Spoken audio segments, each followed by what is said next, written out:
Ici Nicolas Karabatic. Ici Thierry Omeya. Ici Daniel Narcisse. Alors ici Jérôme Fernandez. Bienvenue sur la radio Talk and Sport. Zero. All day.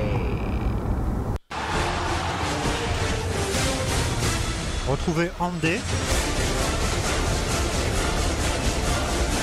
animé par Ludovic Gavard. Allez, bonsoir à tous, chers auditeurs et chères auditrices. Bienvenue dans Andé, l'émission 100% Hand pendant plus d'une heure et demie. Au programme ce soir, et quel programme! Il y a du lourd, il y a pas mal d'actu. On va commencer par la LNH, forcément. Alors, il y a eu pas mal de verdicts, on a envie de dire. D'une part, surtout en bas du classement, sachant que des équipes comme Aix-en-Provence, Toulouse, Célestat sont mathématiquement sauvées. Billière étant condamné, il ne reste plus qu'à Tremblay et Créteil de se partager entre guillemets cette dernière place pour la descente en Pro D2. Avantage Créteil, mais on en reparlera également avec Benoît Perabou de ce qui se passe du côté de Tremblay.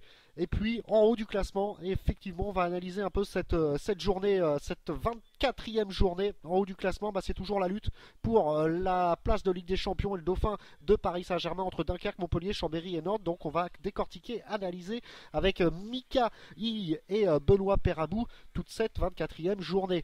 Et on fera également une partie transfert, et ouais, c'est l'époque, le mercato va débuter. On va parler avec Sébastien Rimstein de ce qui se passe dans les championnats étrangers, les transferts officiels et officieux. Donc on en parlera également, et on vous fera un point également sur la Liga Asobal, avec la première défaite de Barcelone, et puis Kiel qui a fêté encore un titre ce week-end.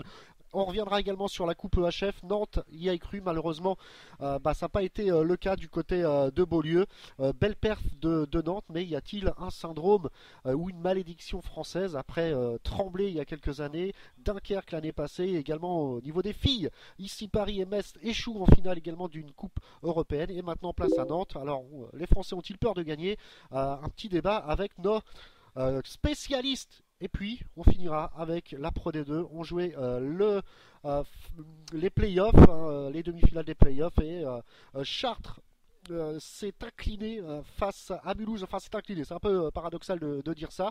Mais quoi qu'il en soit, c'est Mulhouse face à Dijon, qui seront finalistes des playoffs. Et on parlera avec Sébastien Mangin tout à l'heure pour voir un peu ce qu'il a pensé de ces deux matchs face à Mulhouse. Et pour m'accompagner ce soir, Mickaël, il devrait pas tarder, mais Benoît Perabou est là. Bonsoir Benoît. Bonsoir à tout le monde.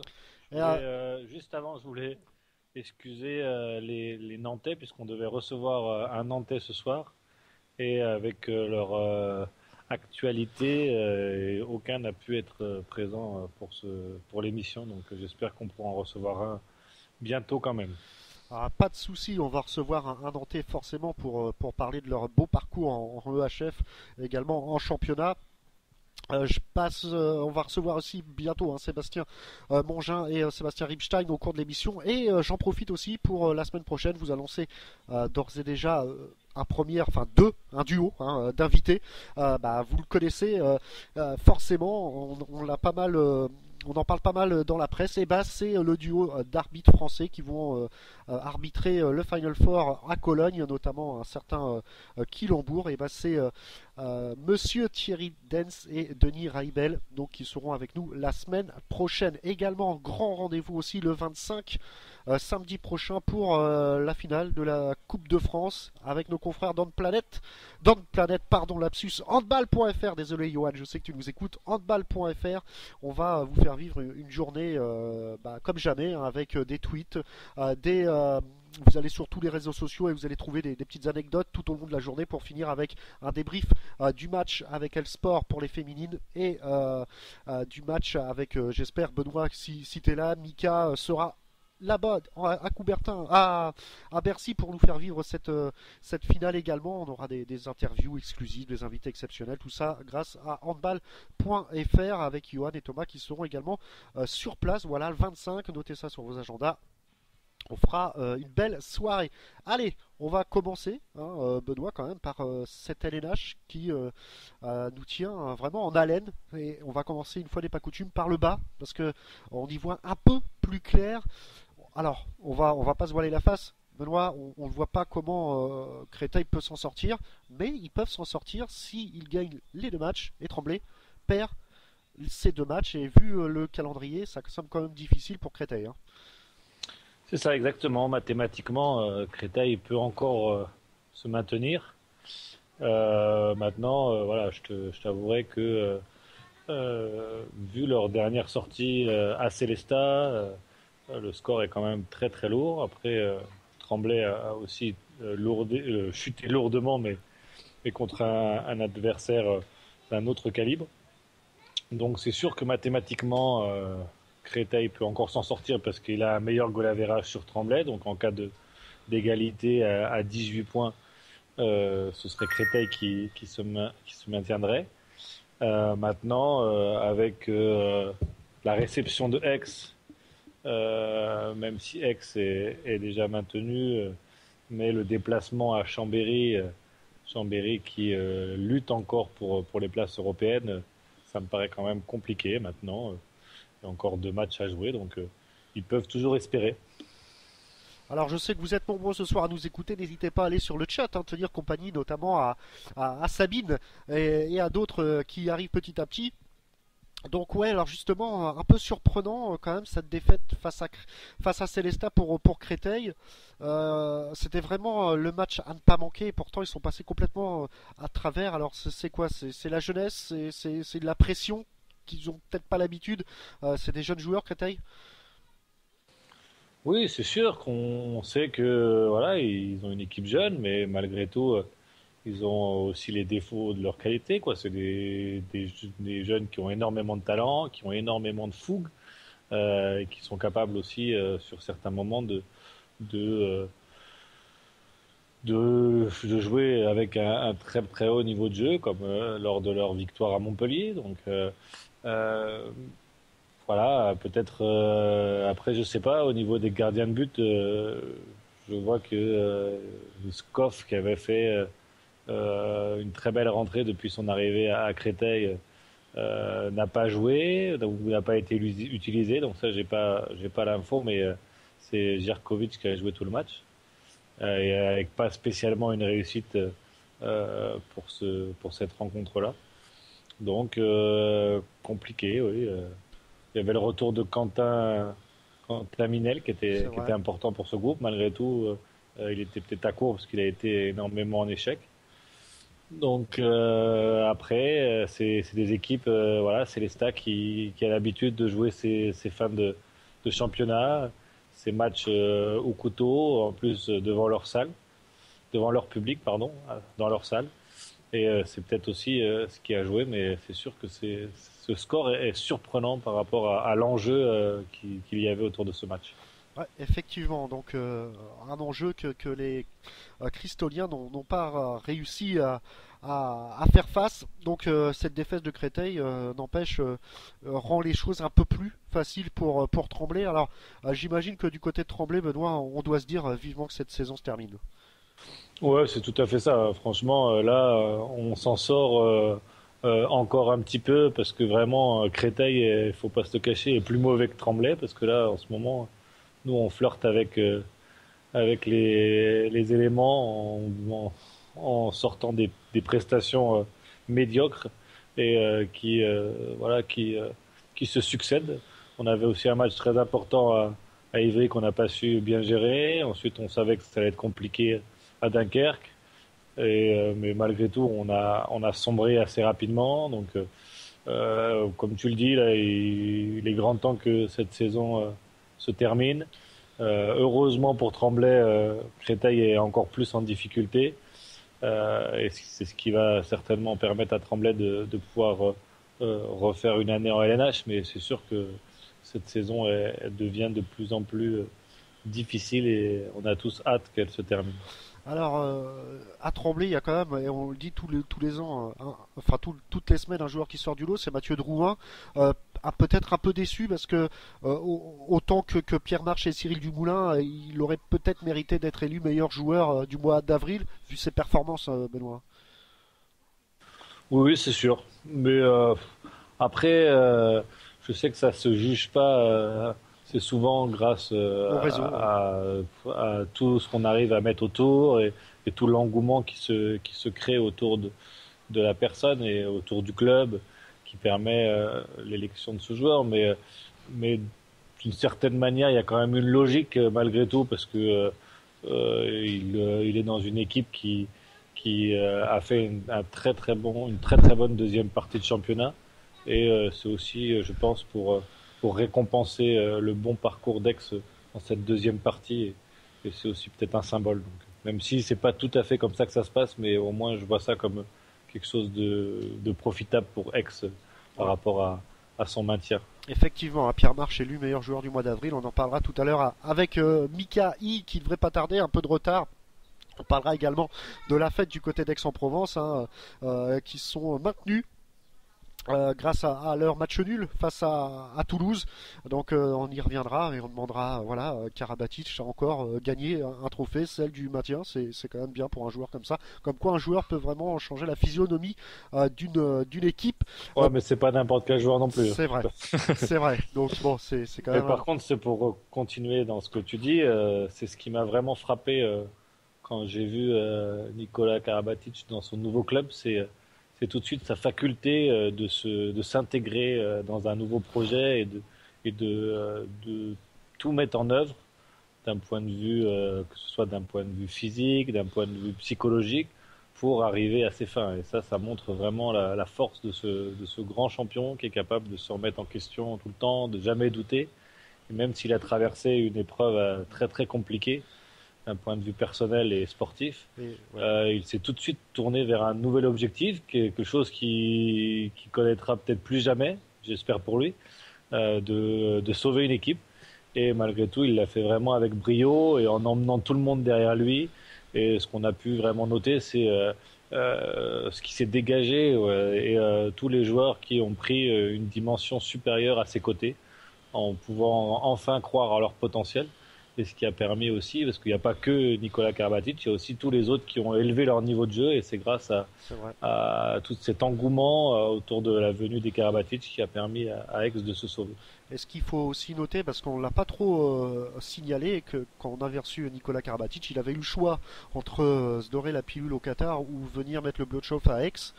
Avec pas les mêmes moyens, j'imagine, pas la même salaire, et ben il a choisi Aix-en-Provence, donc c'est tout à son honneur et Paris réussi. On en parlera tout à l'heure avec Michael I, parce que j'imagine que la fête a dû être sévère du côté d'Aix-en-Provence.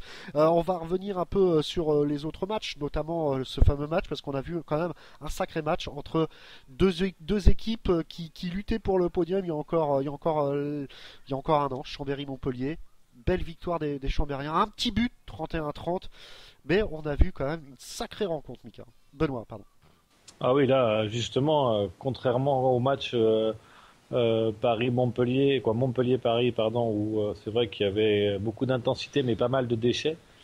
Et là, j'ai vraiment préféré ce Chambéry-Montpellier avec tout autant d'intensité, mais peut-être un peu plus de réussite. Alors, il y a eu des grandes parades de gardiens, mais aussi beaucoup d'actions décisive et des buts avec un score assez élevé, du spectacle, un dénouement absolument incroyable avec cette égalisation montpelliéraine et ce tir pratiquement du milieu de terrain du Chambérien Karel Notchar. Donc voilà, il y avait tous les ingrédients et c'est vrai que ce match-là, j'ai pris énormément de plaisir à le regarder. Alors que monsieur Michael I vient de nous rejoindre. Bonsoir Mika. Salut tout le monde.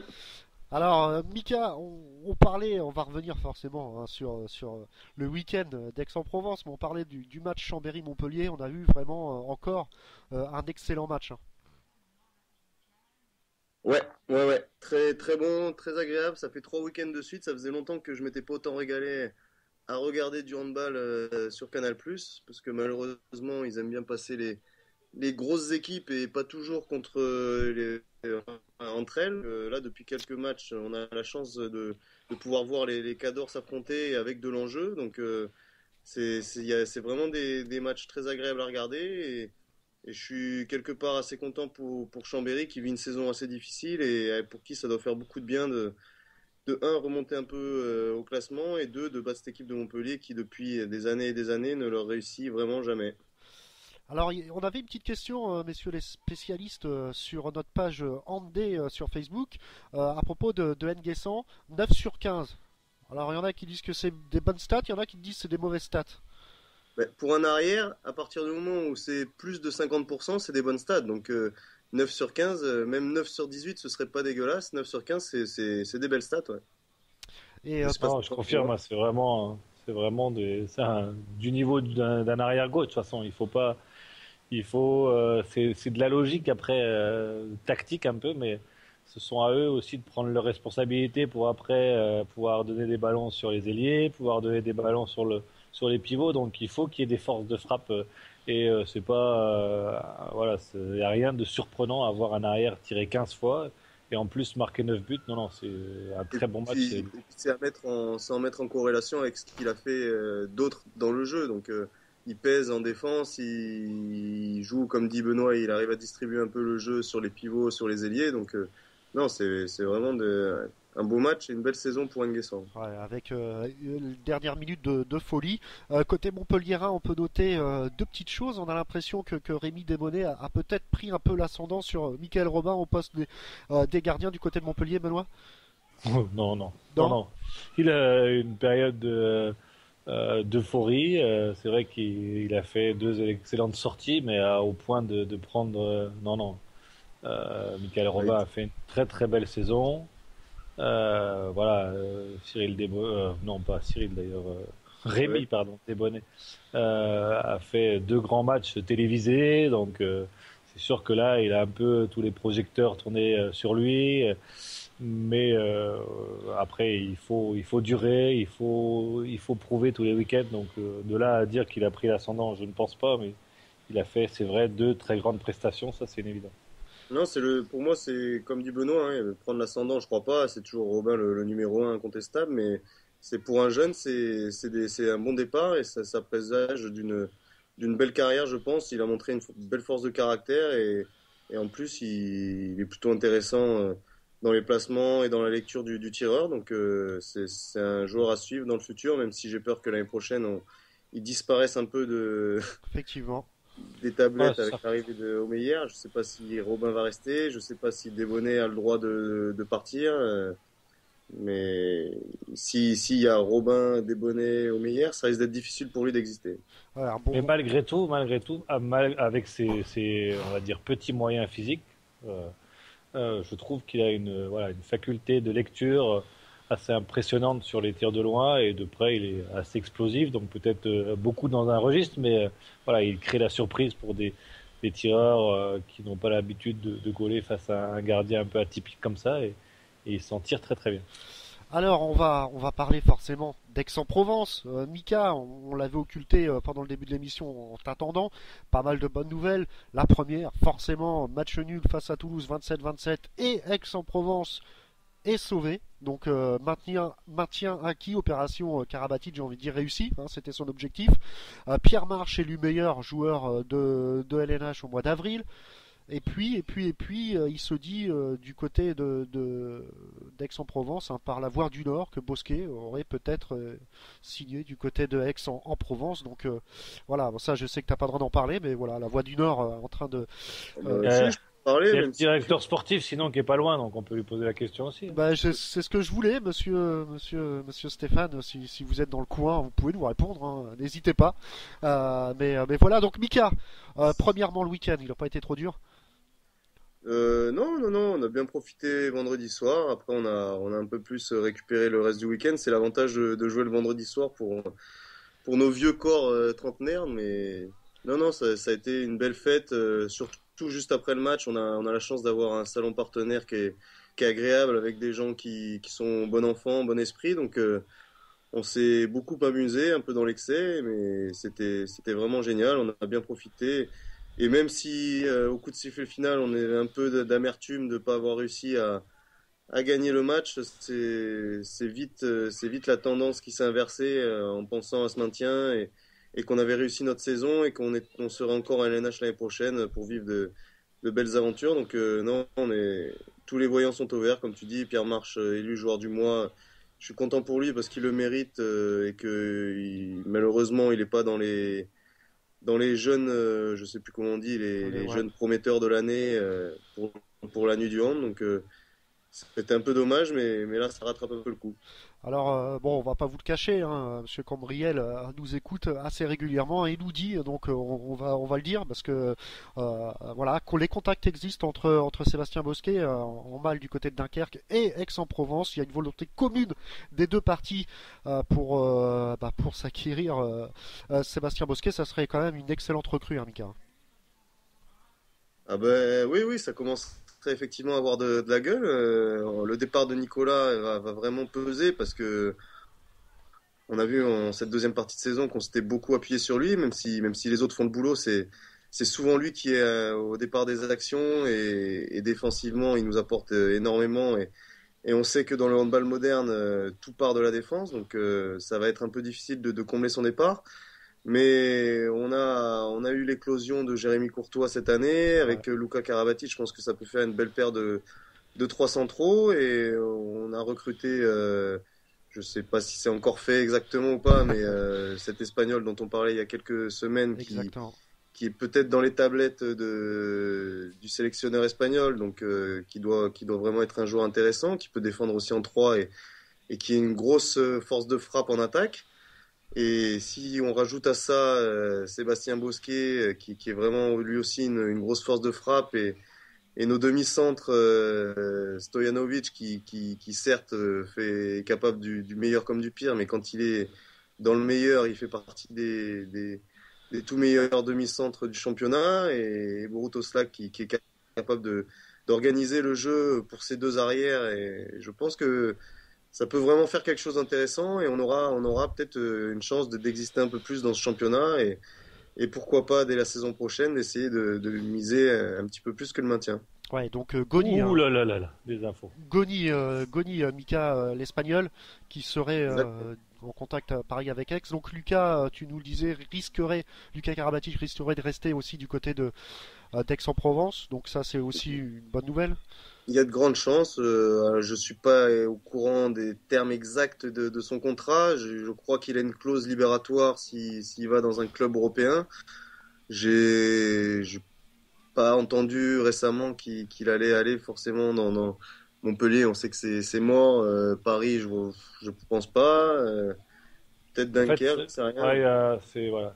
C'est en pourparlers avec Dunkerque, je pense. Voilà, il me semblait qu'il y avait une histoire comme ça, mais bon. Ça dépend de Havgour. En fait. D'accord, il est déjà à la recherche d'un appartement à Aix-en-Provence, donc je pense que dans sa tête, il est plutôt aixois. Et puis, bon, certes, si Dunkerque joue la Ligue des Champions, ce sera peut-être difficile de rivaliser sur le projet avec Dunkerque, mais on a d'autres arguments à faire valoir. On a un club, je pense qu'il s'y sent bien, il s'est fait quelques amis et le climat aidant, je pense qu'il se sent bien avec Aix-en-Provence et qu'il a envie de continuer ici. Ouais, et d'après ce qu'on peut lire, pareil, hein, on a des infos sur le chat. N'hésitez pas à y aller là. Tiens, vous êtes nombreux à nous écouter ce soir. Lucas resterait à 100% du côté de Aix. Donc ça c'est vraiment une belle équipe qui se profile à l'horizon pour Aix-en-Provence. Et aussi à noter quand même, parce que on l'a dit, pareil Mika en début d'émission, que Nicolas avait le choix entre le Qatar et un peu plus d'oseille entre guillemets et mettre le bleu de chauffe et jouer avec Aix pour le maintien. Mission réussie, décidément, où qu'il passe, il ne gagne pas des titres, mais là c'est pareil, c'est un titre pour Aix-en-Provence, on peut le dire comme ça, Mika. Ouais, c'est pas un titre, mais c'est l'objectif qui est rempli. Donc quand on part sur une saison sportive, on a chacun nos objectifs respectifs, et nous cette année l'objectif c'était le maintien, et cette année il est respecté. Je pense que quand tu respectes un objectif, c'est une source de contentement, et je pense qu'il a retiré beaucoup de plaisir à jouer 6 mois avec nous, et ça lui a permis de se reposer entre guillemets un petit peu, même si on a tiré sur lui parce que c'était pas le rythme d'une équipe européenne. Il jouait qu'une fois par week-end, et encore il avait des week-ends de libre. Je pense que ça lui a fait beaucoup de bien physiquement et dans la tête. Ça lui a permis de se reposer, et maintenant il va repartir sur d'autres aventures un peu plus compliqué, mais je pense que c'est sûr que ça fait partie des meilleurs joueurs du monde, si ce n'est le meilleur joueur du monde, et Ouais. où qu'il passe, c'est sûr qu'il apporte beaucoup. Alors on va recevoir Thierry Dens et Denis Reibel, on vous l'a dit, la semaine prochaine. Et on espère aussi, Mika, avoir Pierre Marche, élu meilleur joueur du mois d'avril. Ça fait 2 exploits quand même avec toi, Mika, quand même, élu meilleur joueur de LNH pour un mois. Il y a tout du côté d'Aix pour réussir. Bientôt la grande salle, on l'espère, Mika, parce que c'est ce qui manque un peu à Aix pour évoluer vraiment sereinement dans l'avenir. Ouais, alors cette grande salle, on l'attend, on en rêve tous. Malheureusement, j'ai l'impression que ça a du mal à se signer dans les hautes instances. Il y a toujours des histoires un peu politiques là-dessous, c'est un peu dommage. La ville d'Aix mérite d'avoir un grand gymnase et une salle pouvant recevoir des grosses compétitions et des spectacles. Et c'est dommage que ces dernières années, ils s'en soient pas rendus compte et qu'ils aient pas mis en place les moyens pour que cette salle soit prête quand le projet sportif du PAUC atteint ce niveau. Maintenant, je pense que les dirigeants ont fixé des objectifs aux élus et à eux de faire en sorte que ça se réalise maintenant. Et c'est en bonne voie, mais la politique, hein, vous savez ce que j'en pense, c'est toujours un peu compliqué. Donc, on sait jamais ce qui peut se passer. J'avais signé, moi, en 2009 ou 10. Je devais jouer dans une grande arena de 10 000 places en 2012. Ça s'est pas fait. Maintenant, on nous parle de cette grande salle en 2017. J'espère que ce projet aboutira. Alors Benoît, toi qui vois un peu d'un œil extérieur la montée en puissance d'Aix, est-ce que c'est une équipe qui vraiment il faudra se méfier l'année prochaine? Bah, je l'espère, mais malgré tout, la concurrence est de plus en plus rude. Donc, quand je vois un peu ce que nous, on a pu produire avec toutes les ambitions qu'on avait et se retrouver à la peine comme ça, il faut être sûr de ses forces. Voilà, on sait que l'arrière gauche peut-être est très bon, mais il va peut-être y avoir une petite période d'adaptation. Il va tout de suite falloir qu'il soit efficace. Si Bosquet vient, ce sera très bien. Mais voilà, il faut qu'il continue à pouvoir tous jouer sur ce même niveau, à continuer à très bien défendre et à être très fort à domicile, parce que pour pouvoir avoir des prétentions, il faut être intraitable à domicile. Donc c'est bien s'il y a la volonté de la part des dirigeants. Je pense que l'arrivée de Karabatic a montré que Aix pouvait être capable de le faire. Et donc d'un point de vue politique aussi, c'est des signes forts pour montrer que ce club peut exister en LNH. Et donc si on leur donne les moyens, il va falloir vraiment qu'ils les mettent à contribution pour pouvoir justement donner à ce projet sa véritable envergure. Mais il va pas falloir se tromper, parce que les politiques vont peut-être pas suivre longtemps si jamais ça suit pas. Donc ils sont en train de bien structurer, bien avancer, mais il va pas falloir se tromper. Donc voilà, le recrutement a l'air de plus en plus ambitieux, ciblé, et voilà, et en plus ambitieux, comme tu le dis. Donc c'est très bien, mais c'est sûr que malgré tout, ce championnat est de plus en plus dense. Donc et maintenant, on peut plus prétendre pour exister à du recrutement moyen. Il faut vraiment taper dans du lourd pour pouvoir rivaliser avec ces gros clubs. Donc c'est très bien pour Aix qu'il continue d'avancer. Alors pour finir et tourner la page Aix pour ce soir, on parle beaucoup de Karabatic, mais on parle très peu de Jérémy Roussel quand même. Il a su vraiment et voilà, c'est pas donné à tout le monde non plus, entre guillemets, coacher Nicolas Karabatic, donc et puis mener au maintien cette belle équipe d'Aix-en-Provence. Donc un petit coup de chapeau à Jérémy Roussel, un novice en LNH, et puis qui a très bien, et ça Benoît, Mika, vous pouvez mieux en parler que moi, qui a très bien su tout simplement respecter son 10, c'est-à-dire de maintien à Aix. Benoît. C'est à moi de parler. Ouais, comme vous voulez. Voilà, on va parler de ton coach. Voilà, on n'en parle pas beaucoup de Jérémy Roussel, on parle beaucoup. Non, c'est vrai, mais donc, un coup de chapeau. Le coach, c'est le chef d'orchestre, c'est lui qui fait en sorte que tout se passe bien. Donc forcément, il faut lui rendre hommage. C'est sûr que Nicolas Karabatic, c'est pas non plus le joueur le plus difficile à intégrer à un collectif. Je pense qu'il s'est intégré tout seul, mais c'est le travail qui a été fait en amont qui a payé. Ça faisait 2-3 ans qu'on bossait tous ensemble, et il manquait pas grand-chose pour pour avoir le déclic et Nicolas a été ce déclic et ça a mis en lumière beaucoup de joueurs qui travaillent depuis quelques années au PAUC, notamment les jeunes tels que Pierre Marche ou Luc Toby qui se sont vraiment révélés avec l'arrivée de Nico et ça c'est aussi le travail en amont de Jérémy Roussel, c'est sûr.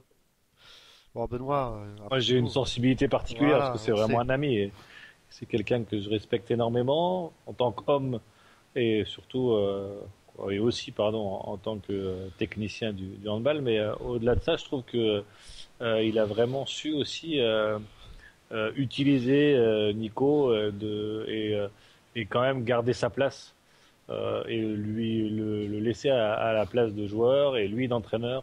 Et ça, c'était peut-être aussi quelque chose qui n'était pas facile à gérer, parce que c'est vrai que Nicolas, d'un point de vue humain, est déjà une forte personnalité, en plus a une grande renommée, a beaucoup de qualités au niveau handballistique, mais l'important quand même, c'est d'avoir le discours final.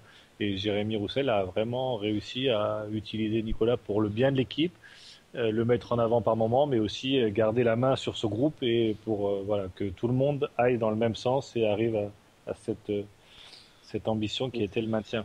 Pour compléter ce que tu dis, je pense qu'il a su avoir le... Comment on dit? J'ai perdu mon mot. Alors, tu as bien complété. Être humble devant le savoir de l'humilité. Voilà. Il a dû su avoir l'humilité de laisser Nicolas quelquefois prendre un peu les choses en main par rapport à des ajustements tactiques qui sont normalement l'adage du coach. Et là, forcément, avec Nico, parfois il prend un peu la parole à la place du coach et Jérémy a eu l'humilité de se mettre en retrait dans ces moments-là pour laisser faire et pas forcément vouloir à tout prix imposer sa façon de voir les choses. Et je pense qu'ils ont trouvé la bonne alchimie. Ouais, ça se faisait en bonne intelligence. Ouais. Effectivement, dans l'intérêt du club. Donc, et un merci à Stéphane Cambriel pour les infos sur Fred Bosquet. Donc, on espère que ça se fera dans les jours à venir. Allez, on va passer à d'autres matchs. Il nous reste quand même deux matchs. Bon, PSG Billière. Qu'est-ce qu'on peut dire? Pas de surprise, messieurs. PSG devait gagner, l'a emporté. Reste pour l'instant, Billière reste pour l'instant avec aucune victoire, donc difficile pour cette équipe de Billière qui se reconstruit quand même pour la Pro D2 l'année prochaine. Et pour PSG, que dire, messieurs, à part que c'est pas une surprise ce match-là, Benoît? Non, ils ont fait du social, ils ont fait jouer tout le monde, donc c'est bien. C'était l'école des fans. Ils ont fait jouer Praznik, Ortega, un peu les oubliés de cette saison. Et qu'on pu prendre plaisir un petit peu sur ces derniers matchs. Donc, écoute, tant mieux pour eux. Et puis, voilà, surtout pour Billière qui est en train de se structurer pour essayer de remonter. Donc, c'est bien. Ils y ont touché une fois. Ils ont pris du plaisir, je pense, malgré tout, même s'ils ont pris beaucoup de branlées et beaucoup de défaites. Ils ont quand même vécu de grands matchs face à de grandes équipes. Et donc ils ont envie que ce soit les dirigeants ou les joueurs d'y retourner rapidement. Donc ils sont en train de s'armer pour essayer de rivaliser dès la saison prochaine pour remonter en LNH. Mais voilà, ça va être quand même compliqué parce que même avec cette équipe-là, il y a des équipes qui sont quand même aussi qui ont des ambitions en D2. La Charte qui va monter un beau projet. Ivry, Créteil, voilà, il y a un club emblématique qui risque de descendre. Et du coup, voilà, ça va être autant de rivaux pour cette accession. Alors, petit match aussi qui nous reste à parler, c'est Cesson face à Saint-Raphaël, 28-28. Alors, un petit mot quand même, est-ce qu'on peut dire que la saison de Saint-Raphaël est un peu décevante, Mika? Pas forcément. Ils ont eu quelques ratés en début d'année qui a fait qu'ils ont été tout de suite un peu dégrochés du 5 de tête où ils auraient aimé figurer. Maintenant, ils sont bien accrochés à leur 6e place juste derrière ces 5 équipes. Je pense qu'ils peuvent pas forcément espérer autre chose avec leur effectif. Euh, le recrutement a été un peu laborieux. Dipanda n'a pas apporté forcément ce qu'ils attendaient.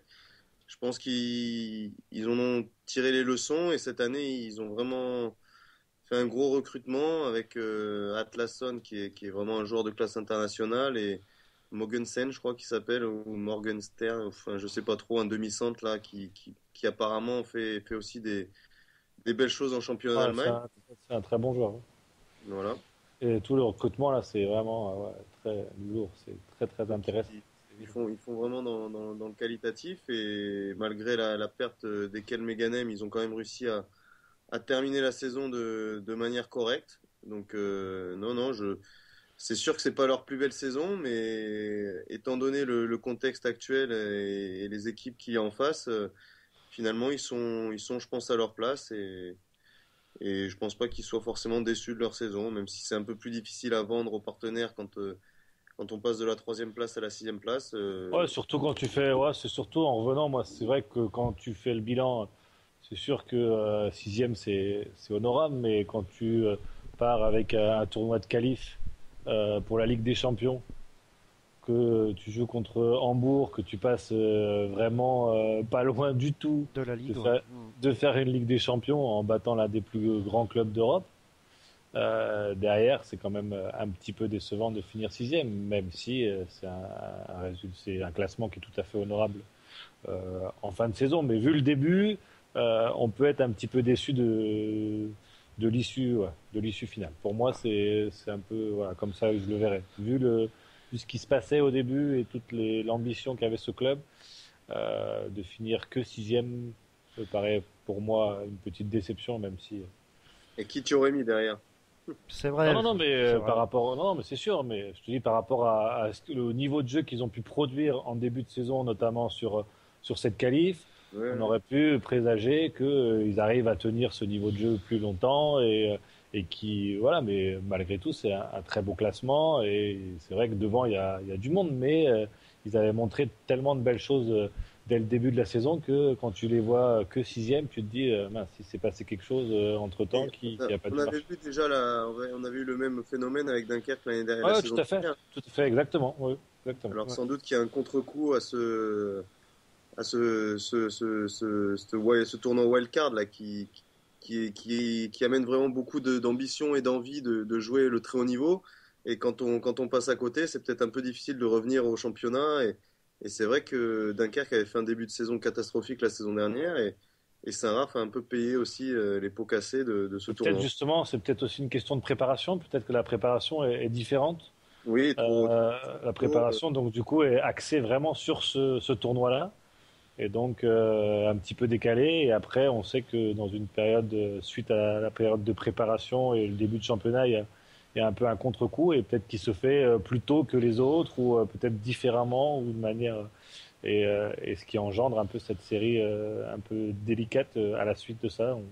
Peut-être que la préparation est un peu trop intensifiée pour cet événement et du coup, on en paye le contre-coup après. Alors, il reste À pas mal. réfléchir aussi. Pour revenir sur le Cesson Saint-Raph, est-ce que vous avez vu quand même comment ils égalisent? Ouais, c'est un but coup franc direct. d'Abili, Première seconde de Abili superbe. à travers le mur. Superbe but, ouais, effectivement, il tourne un peu sur les réseaux sociaux, donc n'hésitez pas à aller le regarder.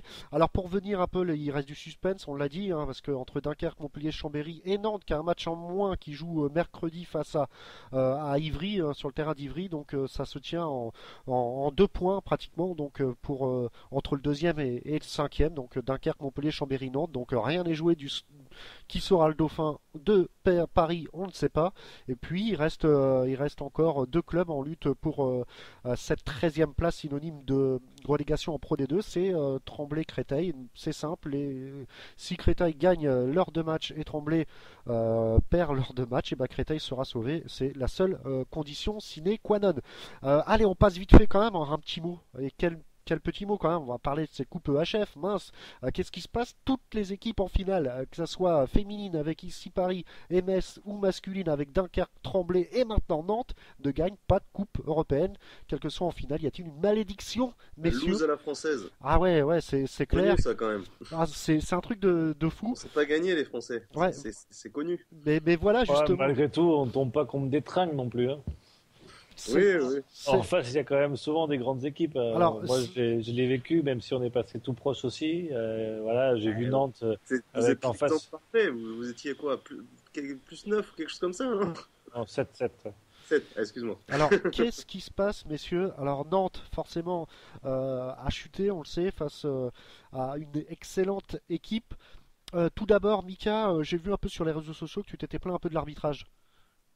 Ouais, un petit peu. C'était peut-être à chaud. C'était peut-être parce que j'étais un peu trop supporter sur ce match-là. Mais j'ai trouvé qu'ils avaient été. Alors, j'ai peut-être pas regardé les sanctions de l'autre côté. Mais j'ai trouvé pour Nantes a été vraiment sanctionné durement. Et pas forcément toujours à juste raison. Donc, j'étais un petit peu déçu. Ouais. Alors, j'ai pas d'exemple typique, enfin d'exemple précis, mais sur l'ensemble, l'impression générale que ça m'a laissé, j'ai l'impression que, en plus, c'était des arbitres espagnols, avec tous les Espagnols qu'il y a à Nantes, on aurait pu se dire que. C'est vrai. Mais quelque part, souvent les bons arbitres, au contraire, ils ont peur d'être taxés de favoriser les gens qu'ils connaissent ou leurs amis, et souvent ça fait l'effet inverse. Alors, Mais ça aussi, c'est un problème parce que nous, on avait aussi été très mal sifflés malgré tout là-bas. Et du coup, voilà. Et là, je lisais, Nantes s'est beaucoup plaint de l'arbitrage. Donc, il n'y a pas que l'arbitrage parce que en face, c'était très solide et ils ont peut-être aussi manqué de lucidité et d'expérience sur certains moments clés du match. Mais le fait que les clubs français ne soient pas assez performants au niveau européen, que ce soit en Ligue des Champions ou en Coupe de EHF, ne favorise pas aussi un respect de la part des arbitres et une connaissance aussi de nos équipes nationales. Et du coup, voilà, on a aussi ce déficit au niveau de la reconnaissance et du coup, on en paye souvent le prix lors de grandes compétitions, en tout cas au niveau des clubs. Je dirais pas au niveau de l'équipe nationale, mais au niveau des clubs, c'est une certitude que on n'est pas suffisamment respecté et bien sifflé sur le plan européen. Alors, plusieurs réactions sur le chat, messieurs. Johan qui nous dit: je suis d'accord, au niveau de l'arbitrage, les 2 minutes de Félio changent la donne.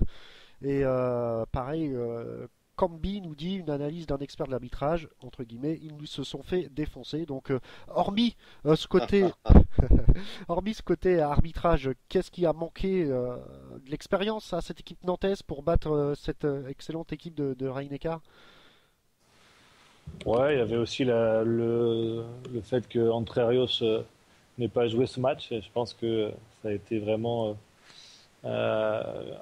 un gros handicap pour le club de Nantes, même si on a vu des joueurs prendre leurs responsabilités. On a vu Johnson plus percutant que d'habitude. Niateux a aussi eu des moments avec beaucoup d'enthousiasme et de réussite, mais malgré tout, sur ces matchs de cette importance-là, il faut des cadres et c'est vrai que l'absence Entre Rios a été quand même très très préjudiciable pour Nantes sur cette finale. Mika, pareil, Entre Rios aurait pu peut-être changer la donne? Ben ouais, il aurait pu apporter une rotation. Je pense qu'il y a eu un moment clé où il sort Niateux pour faire entrer Sayad en première mi-temps et où Sayad malheureusement ne fait pas le boulot. Il rentre un peu en demi-teinte, il perd des ballons, il rate des shoots. Il fait une très belle rentrée en deuxième mi-temps, mais c'est vrai qu'en première, cette rotation a fait un peu de mal à l'équipe de Nantes. Après, juste pour revenir 2 secondes sur l'arbitrage, c'est vrai qu'on était un peu frustrés, mais en même temps, Nantes a joué d'entrée le jeu de l'agressivité un peu à outrance, donc forcément, ils n'ont pas forcément été sifflés les 2 minutes trop tôt, mais après, à la fin du match, c'est sûr qu'il y a eu des compensations et il y a eu des gestes pas forcément terribles de la part de Félio, de Makeda, surtout j'ai l'image de Makeda en fin de montée de balle qui met un coup d'épaule une fois que le ballon est lâché. C'est des mauvais coups et c'est vrai que ça favorise pas un arbitrage en sa faveur. Ah, effectivement, Nantes chute en finale de la Coupe EHF à l'image de Dunkerque l'année dernière. Donc voilà, prochaine finale, côté français, il faut aller au bout pour un peu rompre cette malédiction. Allez, on enchaîne. Messieurs, juste un petit mot quand même aussi, il faut le dire, une excellente performance d'Arnaud Siffer côté nantais qui a fait une très belle prestation, ça n'a pas suffi. Allez, on va enchaîner parce qu'on reçoit... Oui, et puis Arnaud Siffer qui cherche un club apparemment, donc je pense que ça peut l'aider. Il y a pas mal de clubs, je pense, à qui il pourrait faire du bien. Ouais, Arnaud Siffer, peut-être Rémi Desbonnets également, donc pas mal de très bons gardiens sur le marché dès la saison prochaine. Donc voilà, belle perf du Nantais. Et ben on reçoit maintenant Sébastien Ripstein pour nous parler un peu de ce qui s'est passé du côté de la Liga et de la Bundesliga, et puis nous faire une petite page transfert avant de recevoir Sébastien Mangin pour les playoffs. Bonsoir Sébastien Ripstein. Salut Ludo, messieurs, bonsoir. Alors Sébastien, un petit mot quand même, parce qu'on a vécu une petite surprise quand même en Liga Zobal. Bah, c'est la première défaite de Barcelone. Eh oui, comme tu dis, la première défaite de Barcelone qui ne fera pas le grand chelem cette année, puisqu'ils se sont inclinés à Logrono, 33-31. Donc une victoire, on ne l'attendait pas. Qu'est-ce qui s'est exactement passé? En fait, ce qui s'est passé, c'est que Logrono joue actuellement la 3e place de la Liga, et en cas de 3e place, il sera en Ligue des Champions. Et comme Léon actuellement n'est pas au mieux et qu'ils avaient un calendrier moins favorable puisqu'ils sont allés perdre à Madrid, ils ont sauté sur l'occasion dans une salle vraiment où il y avait le feu, avec une belle ambiance, des supporters qui ont poussé leur équipe et qui, on a vu justement, les Barcelonais menés presque du début à la fin. Ils ont été vraiment dominés, même Rutenka qui d'habitude il n'a pas réussi à faire tellement pencher la balance. Les gardiens, bon, comme dirait l'ami Mika, n'ont pas été vraiment dégueux puisqu'il a quand même eu 10 parades pour Sterbic et 12 pour Saric. Mais bon, à l'arrivée, ils ont couru après le score. Il y a eu un premier avertissement quand ils sont revenus à 26-26. Et puis après, ils ont de nouveau baissé pavillon et Logrono a profité de ça pour passer devant et finir à +2 devant. Alors ça ne change rien. Quels sont les joueurs un peu connus de Logroño? Parce que c'est vrai que c'est une équipe qu'on connaît pas trop en France, qui sort un peu de nulle part. Est-ce que tu peux nous donner un peu les joueurs cadres de cette équipe? Les joueurs cadres, c'est vrai que c'est une équipe qui a, on va dire, moi je les ai suivis il y a 2-3 ans, avec quelques noms connus, mais bon, depuis ça, on va dire qu'ils jouent beaucoup sur les joueurs du championnat, on va dire. Pour la plupart des cas, c'est des joueurs du championnat, c'est pas.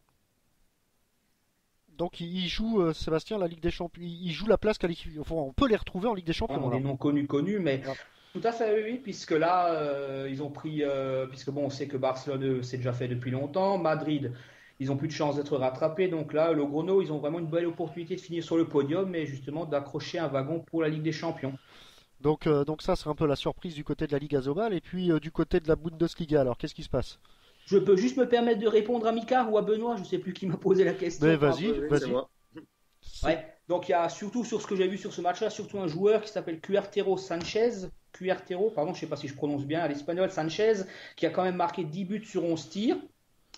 Il y a un joueur aussi qui s'est appelé, bon, puisqu'ils ont plusieurs noms, nos amis Ibert, Mindegia, qui a marqué aussi 7 buts, je crois, si ma mémoire est bonne. Et sur ce match-là, c'est vraiment eux qui m'ont vraiment impressionné, qui étaient vraiment les fers de lance, on va dire, de l'équipe. Plus encore le gardien, qui était bon, là, j'ai plus le nom. Je sais que ça se finit en comme Gonzalez, avec un EZ. Mais sinon, voilà, ça, c'est vraiment les joueurs qui sont sortis du lot, qui ont été un peu les bourreaux des Catalans. Donc équipe à suivre pour la Ligue des Champions peut-être l'année prochaine. Encore une équipe espagnole, donc ça serait bien de pouvoir se renseigner un peu, de savoir d'où qu'elle sort cette équipe. C'est vrai que on n'a pas l'habitude de l'entendre parler du côté de la Ligue Azobal. Alors, du côté de la Bundesliga. Est-ce qu'ils ont des moyens surtout? Parce que là, on sait que c'est très très compliqué dans ce championnat. Et c'est vrai que c'est bien s'il y a une équipe qui sort un peu la tête du lot par rapport à cette Liga et qui essaye de jouer son jeu à fond et pouvoir prétendre. Mais après, c'est pour arriver en Ligue des Champions et pas exister. Est-ce qu'ils vont pouvoir avoir la prétention d'y jouer, de recruter des joueurs pour cette compétition, ou ça va être difficile pour cette formation? Ouais, on va se renseigner pour. J'ai déjà quelques éléments de réponse, mais bon, ce sera pour une prochaine fois si tu veux, mais j'ai déjà quelques éléments de réponse. Vas-y rapidement, Seb. Rapidement, parce que justement là, je viens d'avoir une réponse en off de José Javier Hombrados, là, que tout le monde connaît, et qui m'a dit aussi qu'actuellement, lui, de son point de vue, il voit aussi que la situation actuellement n'est pas économiquement, les clubs, ils vont avoir un peu du mal à s'en sortir. Et justement, même une équipe comme Logroño, pour l'instant, ils n'ont pas énormément de moyens par rapport à d'autres, et vu que la crise économique touche vraiment tous les clubs, à part on va dire entre guillemets Madrid et Barcelone, même une équipe comme Logroño n'est pas sûre forcément de pouvoir avoir un recrutement, on va dire, digne de ce nom. Après, là, actuellement, ça bouge beaucoup au niveau des transferts sur les petits clubs qui sont maintenus en première Liga, mais pour le reste, pour l'instant, il n'y a pas eu trop de mouvement, quoi. Je pense que la réponse viendra d'ici dans les prochaines semaines. Bon un petit coucou à Morados, s'il nous écoute, c'est parfait. Alors, en espérant qu'il comprenne bien le français. Allez, rapidement avant de passer à la Pro D2 et au transfert juste avant, un petit mot sur la Bundesliga, Seb. La Bundesliga, comme on a pu le voir sur Hyundai et peut-être pour ceux qui ont regardé le match à la télé, donc il a été sacré champion d'Allemagne puisqu'ils ont remporté le choc contre Rhein-Neckar-Löwen sur le score de 31-25.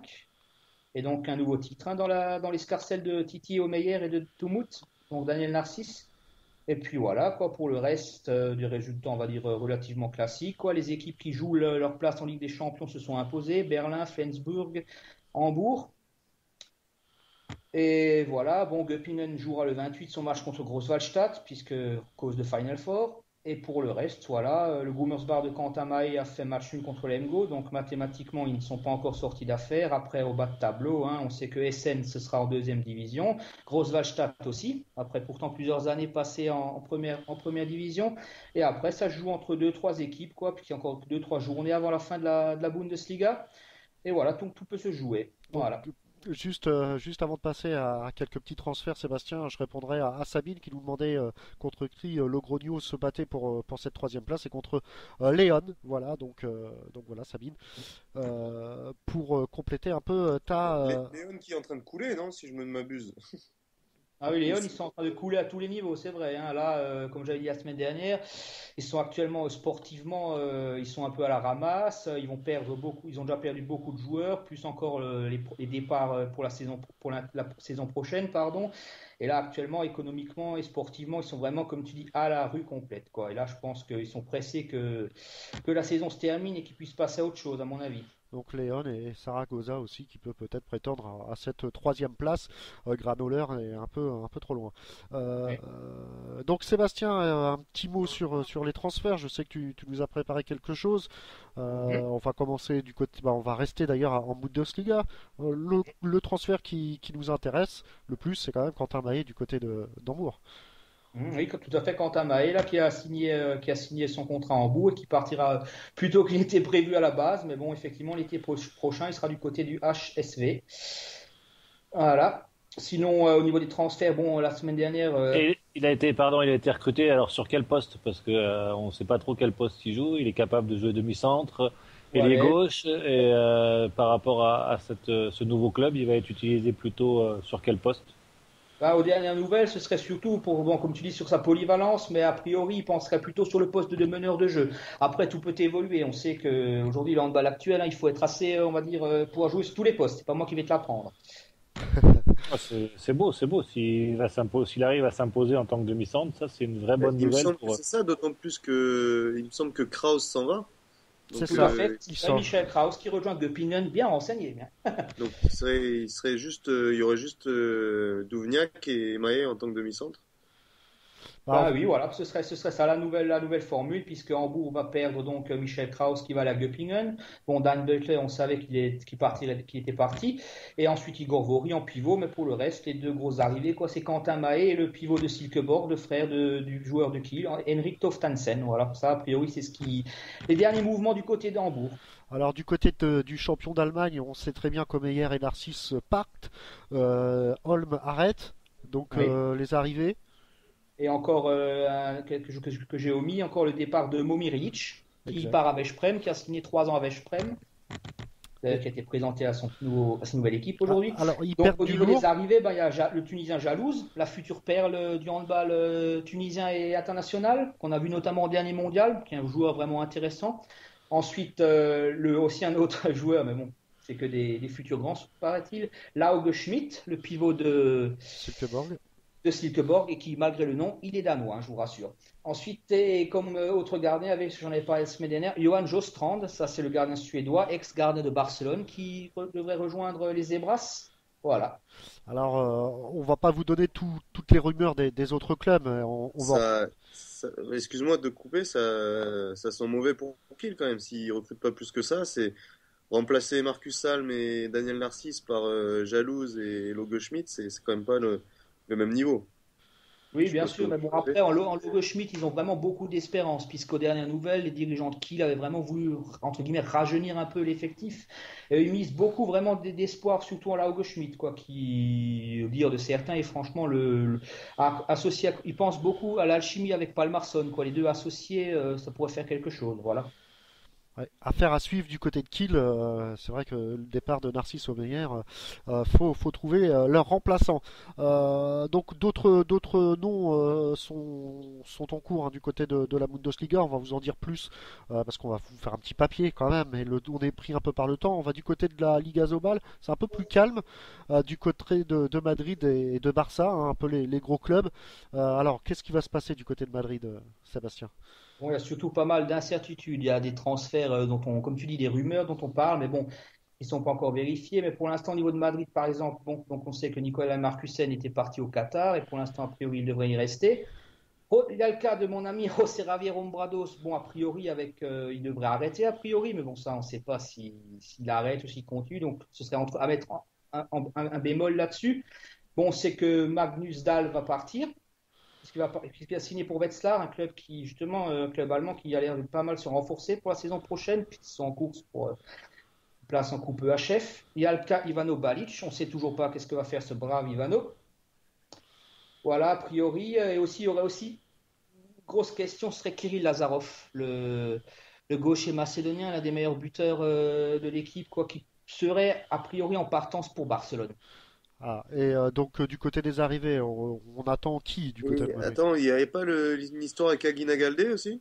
Si aussi, mais justement, c'est bien, tu anticipes. En fait, l'histoire Aguina Galdé, depuis, il a un contrat. Il faut savoir qu'il a encore un contrat au moins jusqu'en 2014-2015. Après, a priori, Dutchebaev voulait le garder. Au jour d'aujourd'hui, dans une interview récente qu'il a accordée à Handball World, il a dit il veut bien sûr rester, honorer la fin de son contrat, mais après, s'il a une proposition vraiment intéressante, si vraiment les finances de Madrid, voilà, on sait les petits soucis qu'ils ont, notamment avec l'histoire Schalman, il pourrait peut-être effectivement changer un peu de crèmerie, quoi. Surtout que d'après ce que j'ai pu comprendre, les dirigeants catalans ne seraient pas forcément satisfaits à 100% du rendement de Sorrento, quoi. Il n'aurait d'après eux pas assez d'impact. C'est ce qu'ils disent.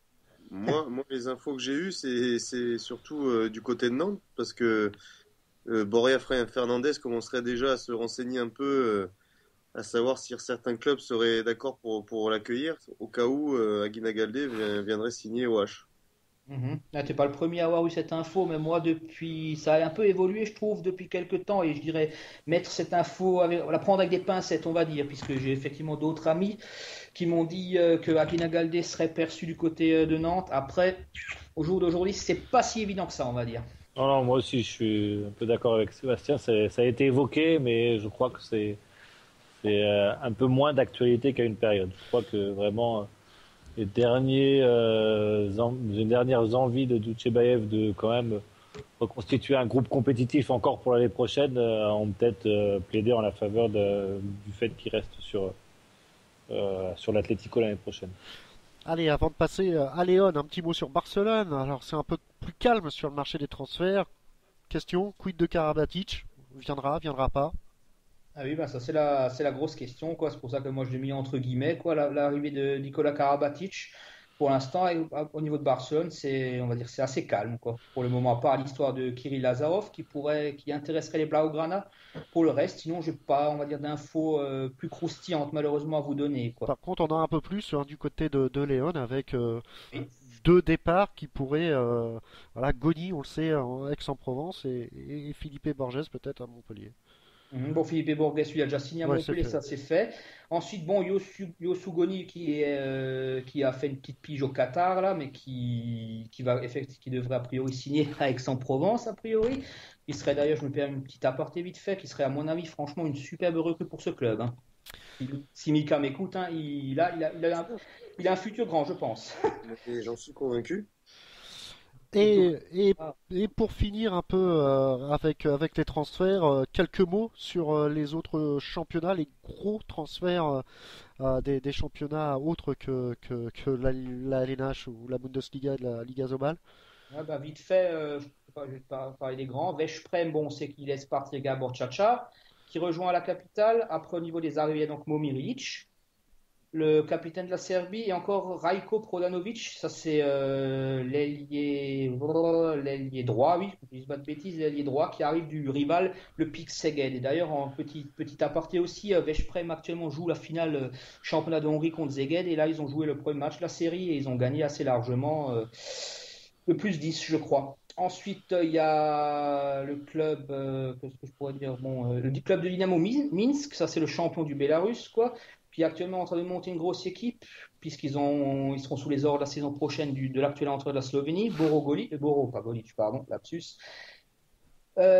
Denic, perdu le fil aussi moi, et ils ont recruté Ivan Incevic, l'ailier croate de Berlin, Damir Doborac, ça c'est un international bosnien, Uroš Bundalo et David Miklavic qui viennent de Velenje et du Simo Koper, aussi deux internationaux slovènes.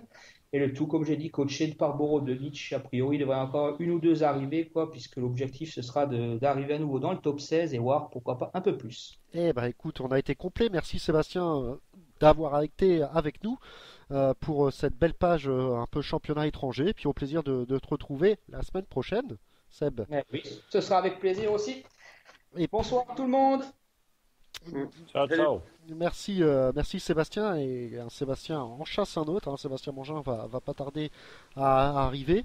Pas mal de mouvements quand même, et on va faire un point aussi la semaine prochaine avec les mouvements qui se passent en LNH.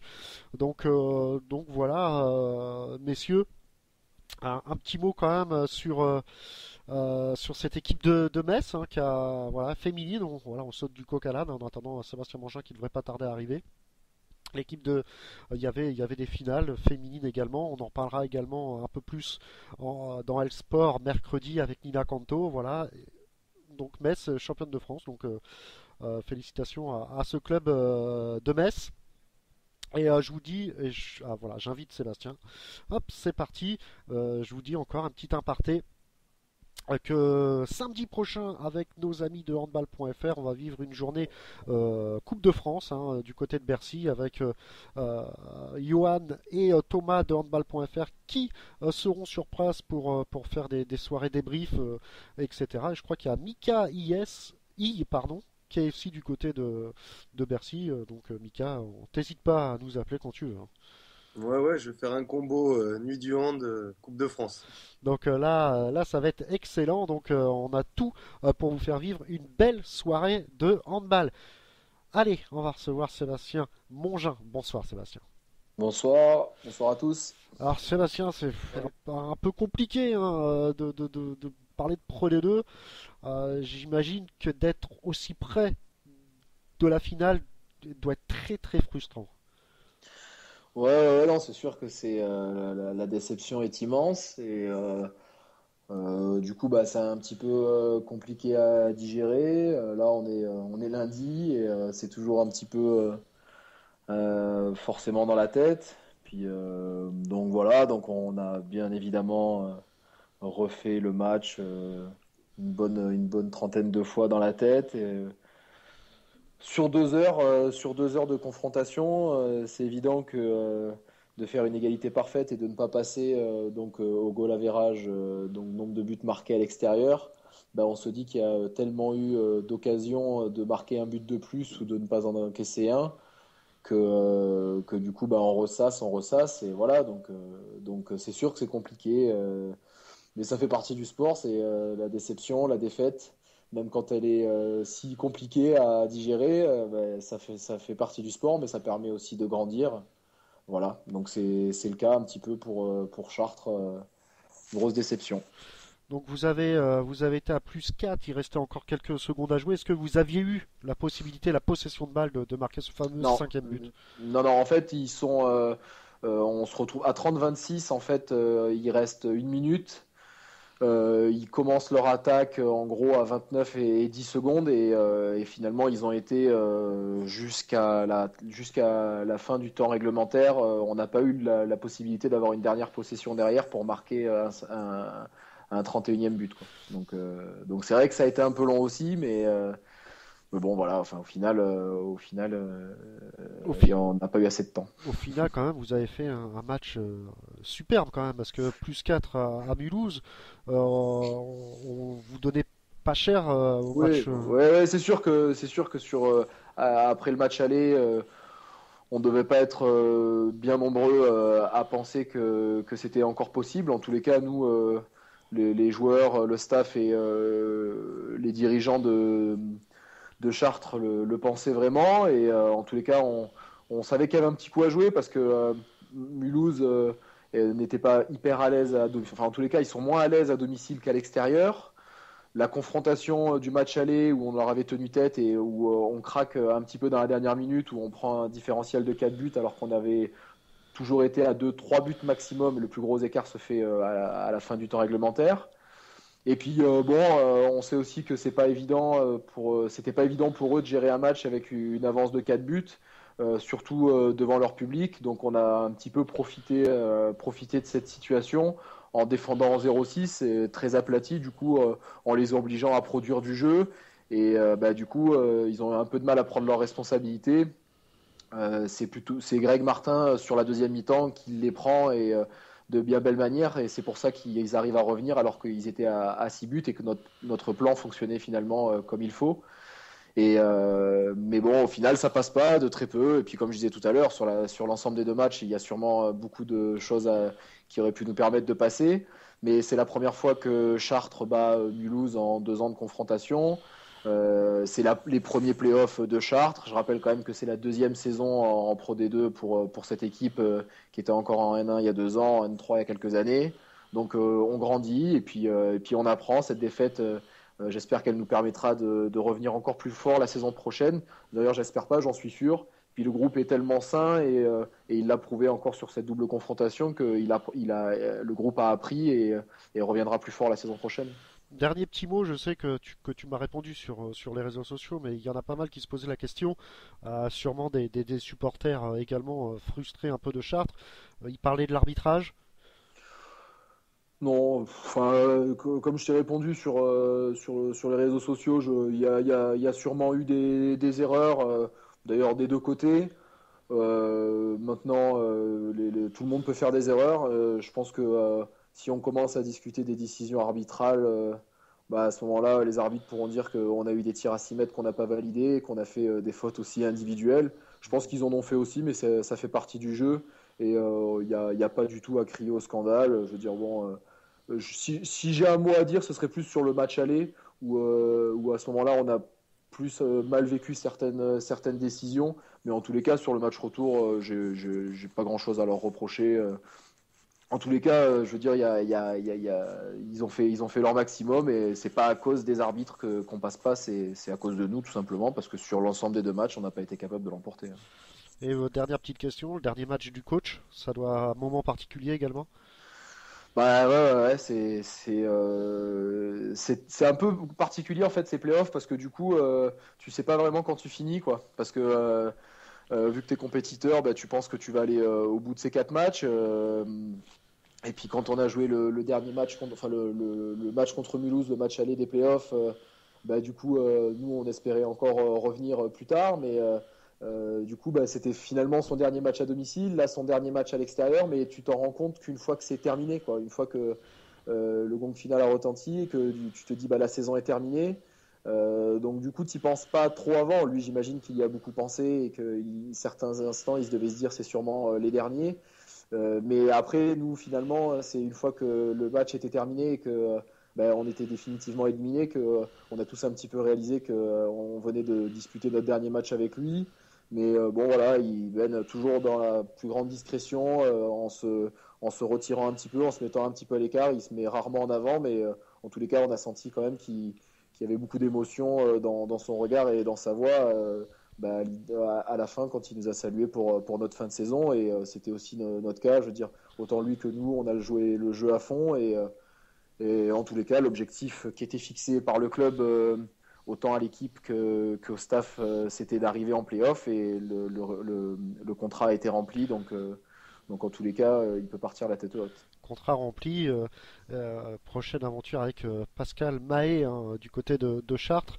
Donc est-ce que Chartres est en vacances ou il y a encore de l'entraînement jusqu'au 16? J'ai cru lire ça. C'est ça. On s'entraîne encore, on est encore à disposition du club jusqu'au 16 avec des entraînements. Là, demain matin, on s'entraîne à 10h. Non, on n'est pas en vacances. On a encore des entraînements et puis on va commencer un petit peu à préparer la plage, parce qu'il va falloir aller un petit peu aller en muscu, donc ça va nous servir à sculpter nos corps pour cet été quand il fera un peu de soleil. Et il y a Mulhouse donc en finale qui vont se disputer cette montée en LNH face à Dijon qui n'a fait qu'une bouchée de Massy. Sur la double confrontation, effectivement, il y a eu un gros écart. Sur les deux équipes, Dijon qui a fait un match très sérieux aller à Massy, qui était, comme on l'a dit tout au long de cette année, de cette saison, l'équipe un petit peu surprise, et qui, à mon goût, est un petit peu passé à côté de ses playoffs, même si Dijon est une équipe très solide, et sans ces 3 points retirés, au final, Dijon finissait deuxième, donc derrière Nîmes. Mais au match aller, Massy a fait un début de match catastrophique. Au bout de 20 minutes, ils étaient menés 12-4 dans leur salle. Ils ont réussi, comme d'habitude, grâce à un comportement irréprochable et une rigueur, à revenir au score. Mais Dijon a limité la casse et finalement bascule à la fin du premier match avec 3 points d'avance, 25-22. Et puis sur le match retour, il n'y a vraiment pas eu photo. Dijon a été vraiment au-dessus tout le match. Une défense encore extraordinaire. Donc Dijon avait fini déjà la saison régulière en tant que meilleure défense du championnat. Il l'a encore confirmé en ne prenant que 22 buts à l'aller et 23 au retour. Donc super défense. Donc défense complétée derrière par Nebojša Stojinovic qui a été très bon sur la double confrontation et qui finit avec le plus gros nombre d'arrêts sur la saison. Donc il n'est pas étranger à cette première place défensive de Dijon. Et puis l'avantage aussi pour cette équipe de Dijon en vue de cette finale, c'est que notamment sur le match retour chez eux, ils ont quand même pu faire tourner l'effectif. Ils se sont imposés de 9 buts, 32-23, et le dernier quart d'heure, 24-13 à la 40e minute. Donc les 20 dernières minutes, Denis Latou a pu faire tourner son effectif. Et il a un effectif qui est au complet, ce qui n'a pas toujours été le cas durant cette saison. Il y a juste le Yougoslav Boganovic qui est toujours blessé au niveau de l'épaule. Mais bon, sinon, il a son groupe qui est au complet. Il a pu faire jouer les 2 gardiens au match retour. Donc tout le monde est rentré sur le terrain, tout le monde a participé, tout le monde a marqué. Donc on peut dire que Dijon, en tous les cas, au niveau du capital confiance, rentre en finale de play-off avec un petit avantage sur Mulhouse, qui s'est fait peur au match retour. Mais bon, sur cette double confrontation, comme on a pu le vivre nous, rien n'est joué et c'est tout repart à zéro. Voilà. Alors, donc on l'a dit, Dijon au Mulhouse, on va jouer un peu. Ça a donné quoi un petit peu les confrontations entre ces deux clubs? Donc Mulhouse l'a emporté à l'aller et Dijon l'a emporté chez eux au retour. Le match, il y a eu un écart de 3-4 buts à chaque fois, de 5 buts au match retour pour Dijon. Donc en tous les cas, est jouable. Un partout. Ouais, non, tout est jouable. Et puis voilà, il y a eu un partout sur le match aller-retour. Moi, j'aurais du mal à m'engager sur un pronostic. Je pense que Ludo, c'était sur ça que tu voulais venir, mais j'aurais peut-être du mal à m'engager sur un pronostic parce que Mulhouse a démontré cette saison qu'à chaque fois qu'ils étaient attendus un petit peu en position de favori, ils avaient du mal à assumer un peu ce statut, et même s'ils ont gagné énormément de matchs, mais ils n'ont jamais été aussi bons que dans la position d'outsider. Et là, avec les demi-finales qu'on vient de vivre, Dijon part un petit peu favori des pronostics, et je pense que Mulhouse n'est jamais aussi dangereux que dans cette situation-là. Alors... Question, est-ce qu'il y en a un des deux qui est apte à monter en LNH? Alors ça, c'est C'est la question que tout le monde se pose, sauf ces deux équipes, j'ai l'impression, et c'est normal. Je pense que c'est pas le moment pour eux, autant les entraîneurs que les joueurs, d'en parler. Ils sont tous engagés à 200% dans le projet sportif qui est de monter, et en tout cas les playoffs donnent un petit goût particulier à cette montée. À vrai dire, je sais pas beaucoup. Il me semble que Dijon semble être en mauvaise posture, notamment déjà par rapport aux 3 points qui leur ont été retirés. Mulhouse, d'après ce que j'ai pu entendre ce week-end, aurait le budget pour évoluer en D1 l'année prochaine, en LNH l'année prochaine, s'il venait à monter. Après, je pense que seuls les dirigeants de chaque club peuvent le savoir. Mais à l'heure actuelle, Dijon semble quand même en moins bonne posture que Mulhouse je parle au niveau des budgets. Voilà. Alors, on l'a dit, alors est-ce que Mulhouse va chuter pour la 2e fois consécutive après Billière l'année dernière en finale? Mika, un petit mot, Dijon-Mulhouse, alors tu vois qui? J'ai du mal à me prononcer parce que je connais pas du tout cette équipe de Dijon qui a beaucoup évolué à l'intersaison, donc c'est assez difficile pour moi de juger. Par contre, j'ai toujours eu beaucoup de respect pour cette équipe de Mulhouse, même si elle est hargneuse et pas toujours agréable à jouer. C'est justement ça qui fait sa force, et il y a vraiment des joueurs de qualité, et surtout des joueurs très physiques comme Martin et Alfred, les 2 arrières, qui sont vraiment des joueurs difficiles à défendre, et Sébastien Galotte qui est vraiment un ailier très performant. Donc moi je mettrais une petite piécette sur Mulhouse. Je les trouve vraiment costauds. Benoît?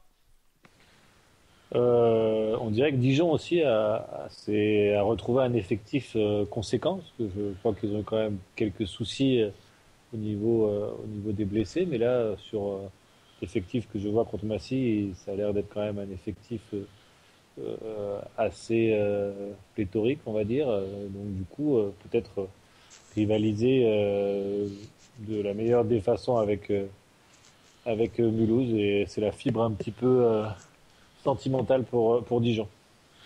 Alors Mika, tu nous laisses, on se retrouve la semaine prochaine. Eh ben même avant, non? Oui, on fait pas quelque chose pour la nuit du hand? Exact, c'est exact. Samedi. Bien sûr, j'essaierai de vous recueillir des petites impressions à chaud des néo-acquérants des trophées. Et ben voilà, c'est parfait. Mika, c'est quand la nuit du hand? C'est vendredi, samedi? Je me rappelle plus.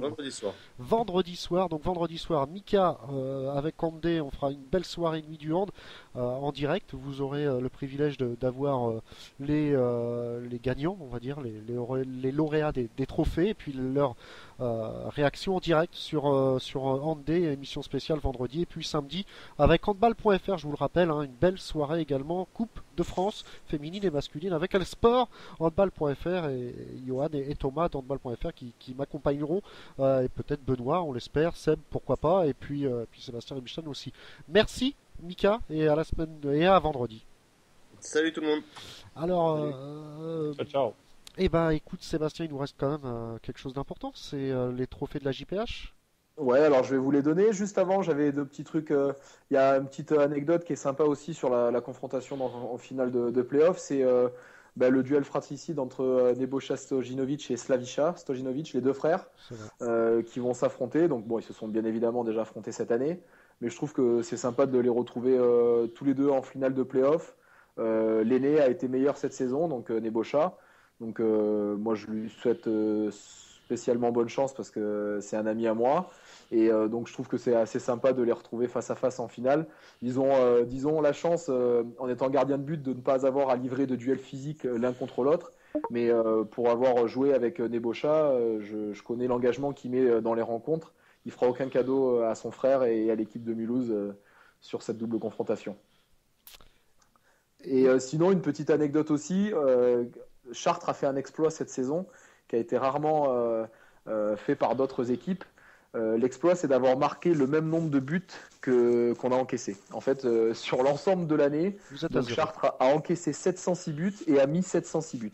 Donc c'est quand même bien de le signaler. Sur 26 matchs joués, d'arriver à faire cet exploit-là, je pense que on peut saluer les 18 joueurs qui ont pris part aux 26 rencontres cette saison, et c'est assez rare pour le souligner. Donc vous êtes à 0 en div de but, quoi. C'est ça, c'est ça. Bravo Chartres, c'est une Ouais, belle... il vaut mieux souligner le fait qu'on ait marqué le même nombre de buts plutôt que de dire qu'on a une différence de 0, c'est moins gratifiant. C'est moins gratifiant, effectivement.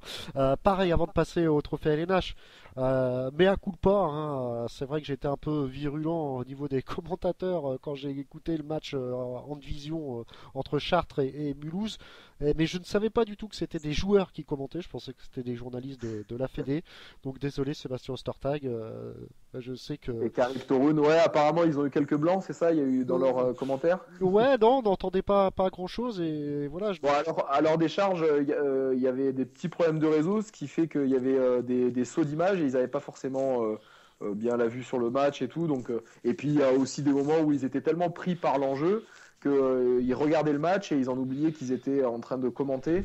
Ce qui fait qu'ils ont eu des petites périodes d'absence, voilà. Et du coup, moi qui pensais que c'était des journalistes affrétés par la Fédé, je me suis dit merde, moi commentateur frustré, je reste chez moi. Et en fait, c'était Sébastien Ostertag et puis c'était tous les joueurs qui s'occupaient des ralentis aussi. Ouais, c'est ça. Il y avait etc. Mario Anic qui était aux commandes, Karim Toroun qui était avec donc Sébastien Ostertag aux commentaires. Donc voilà, c'était. Donc mea culpa, Sébastien. Voilà, donc allez, maintenant on va passer au trophée de le set de la semaine mode AJPH. Donc c'est un des derniers. Va-t-il y avoir des surprises, suspense? Alors, en tous les cas, pour celui de la LNH, il n'est pas encore possible de vous le donner parce qu'il reste un match à jouer. Il reste donc le match Nantes, Ivry contre Nantes. Donc du coup, on le donnera donc jeudi. Il sortira jeudi. Par contre, on a fait un set finalement des demi-finales de play-off. D'accord. Qui prend en compte donc les 4 rencontres, les 2 matchs donc en aller-retour, donc entre Chartres et Mulhouse et Dijon et Massy. Donc sur l'ensemble de ces 2 matchs, je rappelle bien parce que les statistiques que je vais donner, elles comprennent 2 rencontres. Sur l'ensemble des 2 matchs, sur l'aile gauche, et c'est pas une surprise vu sa saison, donc Junior Réau de Massy, qui a inscrit sur l'ensemble des 2 matchs 17 buts. Sur le poste d'arrière gauche, Greg Martin de Mulhouse, qui a été notamment décisif sur le deuxième match au moment où son équipe était au plus mal avec 6 buts de retard. Il marque tout de même 11 buts. Mohamed Kour de Dijon, qui a été un petit peu embêté cette saison par les blessures, mais qui revient fort au bon moment, 8 sur 11. Sur le poste d'arrière droit, c'est pas forcément son poste privilégié, il est plutôt ailier droit, mais il a rendu de bons services cette saison et notamment en play-off. Zoltan. Alric Monnier de Chartres qui fait 10 sur 11 sur l'ensemble des 2 confrontations. À l'aile droite, comme le soulignait tout à l'heure Mika, Sébastien Galotte de Mulhouse qui a inscrit 7 buts lors de la double confrontation. Au poste de pivot, Marc Poletti, le Dijonais, 6 sur 7 et qui est en plus un gros travailleur de l'ombre défensif au poste de numéro 3 avec Portefeuille, l'autre pivot de cette équipe. Et enfin, un petit peu comme Junior, Réau, comment ne pas nommer Nebojša Stojinovic, si ce n'est que tout simplement, une fois de plus, il a été décisif et qu'il a obtenu le plus gros nombre d'arrêts cumulés sur les deux matchs des gardiens impliqués sur les playoffs. Et donc Nebojša Stojinovic, meilleur gardien, le Dijonais avec 21 arrêts sur l'ensemble des 2 matchs. Eh ben, une belle équipe encore. Écoutez, je pense qu'on a été complet, donc vous allez retrouver le set de la semaine LNH jeudi après le match Ivry-Nantes. Ouais, c'est ça. Ivry-Nantes, ouais, me semble-t-il. Et puis, écoutez, on va voir, on va se retrouver la semaine prochaine. La finale des playoffs, c'est quand, Sébastien?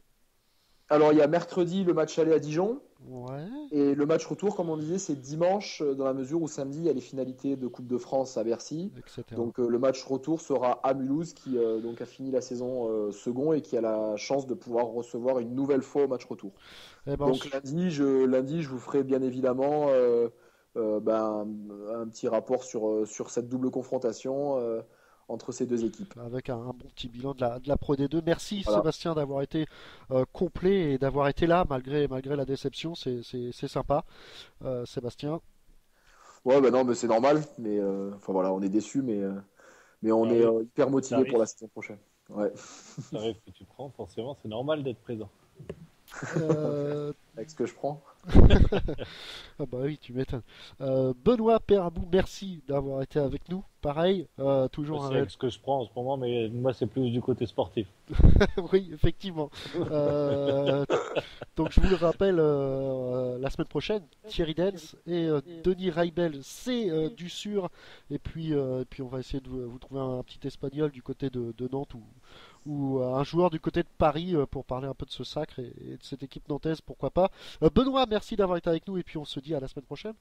Oui, merci et bonne soirée à tout le monde. Ciao. Alors je vous rappelle vendredi les trophées de la nuit du hand avec Mickaël I en direct du côté de la remise des prix et en direct sur RTS Radio et puis samedi journée spéciale Coupe de France, donc que du hand vendredi et samedi du côté de RTS Radio. Merci à tous de nous avoir écoutés, vous avez été nombreux ce soir et on peut dire que l'info de la soirée c'est que Bosquet serait bien en partance vers Aix, Dixit, le directeur le sportif d'Aix-en-Provence, Monsieur Cambriel. Donc voilà, belle perf, belle recrue si ça se venait à faire du côté de Pau. Allez, ciao, ciao.